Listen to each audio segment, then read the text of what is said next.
உங்க பேரு? சசிகுமார். இந்த ஊருடைய அட்ரஸ்? இது விருதுநகர் மாவட்டம், சாத்தூர் வட்டம், உப்புத்தூர் கிராமம். நீங்க இயற்கை விவசாயி சார். எத்தனை ஏக்கர் விவசாயம் பண்ணிட்டு? மொத்தம் 6.5 ஏக்கர் சார். 6 ஏக்கர்ல என்னென்ன விவசாயம்? காய்கறி பண்ணிட்டு இருக்கோம்.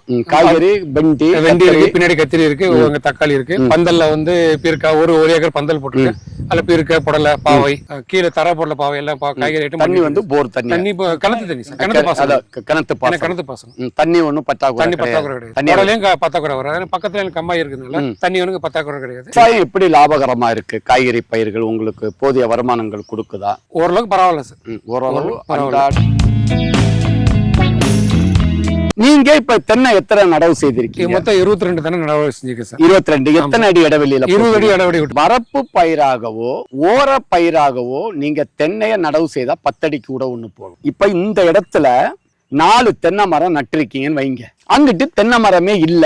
இதுல இப்ப 4 தென்னை மரம், இதுல ஒண்ணு, இதுல ஒண்ணு, இதுல ஒண்ணு, இதுல நட்டிருக்கும். முக்கோண வடிவத்திலேயோ இல்ல வந்து ஏதோ ஒரு வடிவத்துல இந்த தென்னை மரம் என்ன ஆகும்னு சொன்னா அப்படியே வளைஞ்சு நேரம் மரம் தூர் இங்க இருக்கும், மரம் அங்க போகும், மரம் அங்க நிக்கும். 20 அடி 18 அடி சொன்னா இளநீர் ரகங்கள் போடணும். குட்டை ரகம் 20 அடி 18 அடி. ஏன்னா மட்டல் இருந்து கம்மியா இருக்கும். நாட்டு கண்ணு, ஒட்டு கண்டுகள். அப்ப இடைவெளி என்பது தென்னைக்கு தேரோடும் இடைவெளி, நெல்லுக்கு நண்டோடும் இடைவெளி.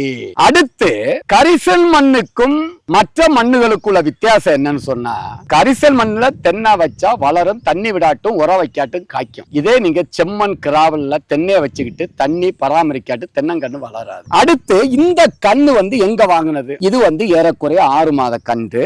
இது நாட்டு கண்டு தரமான கன்று. இந்த 6 மாத கன்று வைக்கிறதுக்கும் 2 வருட கன்று வைக்கிறதுக்கும் என்னென்ன வித்தியாசம்னு பார்க்க. அது எப்படி நம்ம கிளைபெட்டுல தன்மையா வளருதுன்னு பார்த்தேன்னு சொன்னா, வளர்ந்த கண்ணுகளை வீரியத்தை பார்த்து 1000 கண்ணு இருந்தா 100 கண்ணை புறுக்கி எடுத்துருவார். பை போட்டு வளர்த்தா மண்ணுல சத்து எடுத்திருக்காது, பையில உள்ள சத்தை எடுத்துதான் வளர்ந்துருக்கும். நல்லா உணர்ந்துருங்க. பாக்கெட்ல இருக்கிறது. அப்ப அதனுடைய விதையினுடைய வீரியம் அங்க தெரியும். அதனாலதான் பை போட்ட கண்ணை சூஸ் பண்ணணும். தென்னங்கண்ணை நீங்க வறட்சி பூமியில மேலோட்டமா நடக்கூடாது. மினிமம் 1 அடி 1.5 அடி ஆழத்துலதான் வைக்கணும். இந்த கரிசல் மண்ணுல மழை காலங்கள்ல வேரோட்டம் தடப்படும். ஏன்னா ஈரத்தை வாங்கி வச்சா உஷ்ணம் இருக்காது. நல்லா உணர்ந்துருங்க.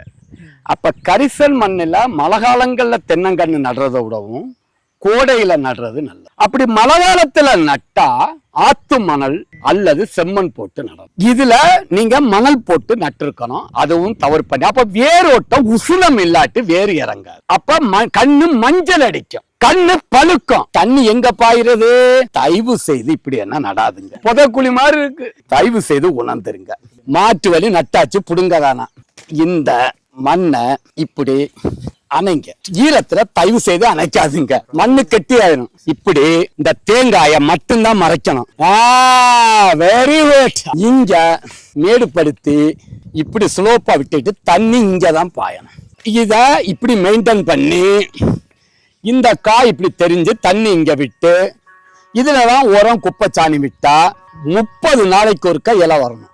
காய்ச்ச பிறகு செய்யும். இப்ப பண்ணுனா தப்பு, திரும்பவும் அது கெடுதலா மாறிடும். காயம் ஈரத்துல எந்த ஆபரேஷன் பண்ணக்கூடாது. இது உங்க சாம்பிளுக்காக காமி. இப்படிதான் நீங்க நடனம். ஆனா நீங்க 1 அடி ஆழத்துல நடனம்.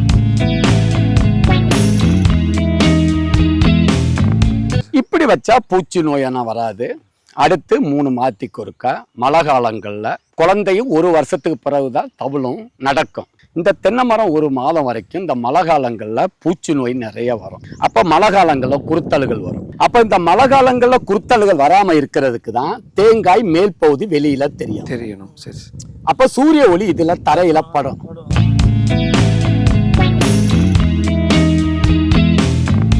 அடுத்து நம்ம பசுமை பூமியில வேப்பம் புண்ணாக்கு, மண்ணின் வைரம், கற்பகாருகனை கலப்புறம், எண்ணெய் எடுக்காத வேப்பம் புண்ணாக்கு, இயற்கை மருந்து வேப்பம் எண்ணெய், 1 ஏக்கர் காய்கறி பயிர்கள் வைங்க, 1 ஏக்கர் மரப்பயிர்கள் வைங்க. இத மாதிரி விவசாயத்தை பிரிங்க. மாத வருமானம், நல்ல தின வருமானம், வார வருமானம், மாச வருமானம், ஆண்டு வருமானம். அப்படி பயிர்களை பிரிங்க. அப்பதான் விவசாயி பேங்க் டெபாசிட் மாதிரி மரப்பயிர் பேங்க் டெபாசிட் 20 வருஷத்துக்கு பிறகு பேங்க்ல இருக்கிற மாதிரி மரம். சார் சொன்னார், நாள் வருமானம், வார வருமானம், மாத வருமானம், வருட வரும். தென்னை மரம் மாதம் மாதம் வருமானம் கொடுக்கிற இதெல்லாம் தெரியாதனாலதான் நம்ம இன்னைக்கு கஷ்டப்படுறோம். சார் இப்ப தென்னை அந்த தேங்காய் மேல தெரியுற மாதிரி சொல்லியிருக்கீங்க. இப்போ வந்து மழை காலம், இந்த டிசம்பர் வரைக்கும் கொஞ்சம் மழை காலம், என் நிலம் வந்து ஈரமா தான் இருக்குது. இப்ப இதே மாதிரி இன்னைக்கே பண்ணலாமா, ஒரு மாசம் கழிச்சு பண்ணலாமா? காஞ்ச பிறகுதான் சுத்தம் காஞ்ச பிறகு பண்ணணும். இப்ப நீங்க பண்ணவே கூடாது, அது கெடுதலா மாறிடும். வேணா சுத்தி தண்ணி கட்டா வேணா வர போட்டு. ஆமா, தண்ணி வந்து தண்ணி இப்ப தேவைப்படாது சார், 10 நாள் ஆகும்ல. ஆமா, தண்ணி இப்ப அவங்க தேங்காது, அவர் போட்டிருக்கிற இடத்துல தேங்காது. நிறைய விவசாயிகள் கேக்குறாங்க, தென்னைய ஆழமா வைக்கிறது நல்லதா, மேலோட்டமா வைக்கிறது நல்லதா, இல்ல முட்டுக்கட்டி இப்ப சார் கேட்டாருன்னா மேடுபடுத்தி போடுறதா, இல்ல வரப்புல வைக்கிறது நல்லதான்னு நிறைய பேர் வந்து நிறைய டவுட்டுகள் கேட்கறாங்க. ஒரு தென்னை மரத்திலிருந்து விதை கீழே விழும், ஒரு பனை மரத்திலிருந்து பனை மரத்தினுடைய காய் கீழே விழும். தென்னை மரத்தினுடைய முளைப்பு என்ன ஆகுன்னு சொல்லலாம், மேலோட்டமா வரும். பனை மரத்தினுடைய முளைப்பு கீழே போய் தான் மேல வரும். பனைமரமும் தென்னையும் ஒரே குடும்பம் தான். அப்ப வறட்சி தென்னை மரம் தாங்காது, பனை மரம் தாங்கும். இது இயற்கையான படைப்பு. பசுமை பூமி என்ன சொல்லுதுன்னு சொன்னா, தண்ணி தேங்காத ஏரியாக்களா இருந்தா தென்னங்கண்ணை 2 அடிக்கு கீழே வை. எனக்கு வடிகால் வசதி கிடையாது, எனக்கு மண்ணு களிமண்ணு, என் மண்ணு 1 மாதம் தண்ணி தேங்கி நிற்கும் அப்படி சொல்ற விவசாயிகள் தான் சின்ன கண்ணை வைக்காம 5 வருஷம் வளர்ந்த பெரிய மரங்களை தூக்கி வைக்கணும். மேலோட்டமா வைக்கிற தென்னங்கண்டுகள் வந்து காத்துல தாங்காது, கீழே வச்ச வறட்சியும் காத்தினுடைய வேகத்தையும் தாங்கி விஸ்டாண்ட் பண்ணி வளரும். அடுத்து தென்னை மரம் நீங்க 3 அடிக்கு கீழே வச்சாலும் அதுக்கு ஆணி வேறு கிடையாது, ஜல்லி வேறு, அட்வென்டேஜ் ரூட், பைபரஸ் ரூட்னு சொல்லுவோம். அப்ப வேறு நீங்க 3 அடிக்கு கீழே வச்சாலும் வேறு மேலோட்டமா தான் வரும்.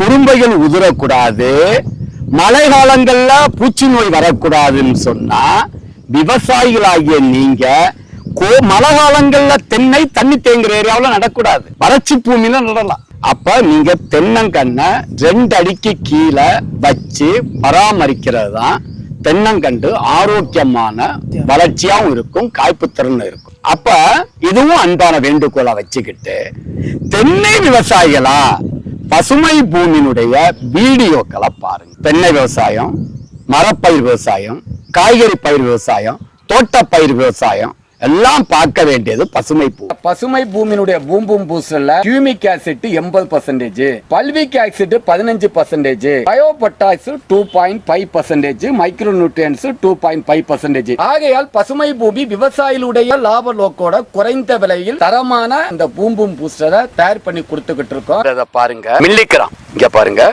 இத மெதுவா போடுறேன். இப்ப எப்படி வேலை செய்யுதுன்னு பாருங்க. இதுதான் வேர் வளர்ச்சியை தூண்டி பயிர்களுக்கு வறட்சி, கோடையில தண்ணி பாய்க்க முடியலையா, பூம்பூம் பூஸ்டர் போட்டா வறட்சியை தாங்கும், பூச்சி நோய்க்கு எதிர்ப்பு திறன், காய்கறிகள் டேஸ்டா இருக்கும். ஆல் இன் ஒன், எல்லா பயிர்களுக்கும் மட்டுமே உள்ளடக்கியது. இதை வாழை, ரப்பர், காபி, நெல்லி,